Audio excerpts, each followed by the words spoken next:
Hello, আসসালামু আলাইকুম viewers. এটা বাগদাতি হুমার। এটা সেল হবে। যদি কেউ নিতে চান তাহলে আমাদের সঙ্গে যোগাযোগ করতে পারেন।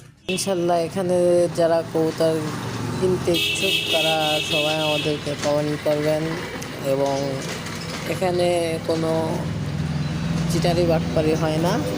যেগুলো কবুতর দেখানো হয় এইগুলোই দেওয়া হবে। আরও কিছু কবুতর আছে আমাদের কাছে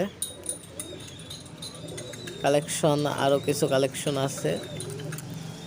ঠিক আছে, পাখিও আছে আমাদের, যে কোনো পাখি চাইলে দেওয়া যাবে।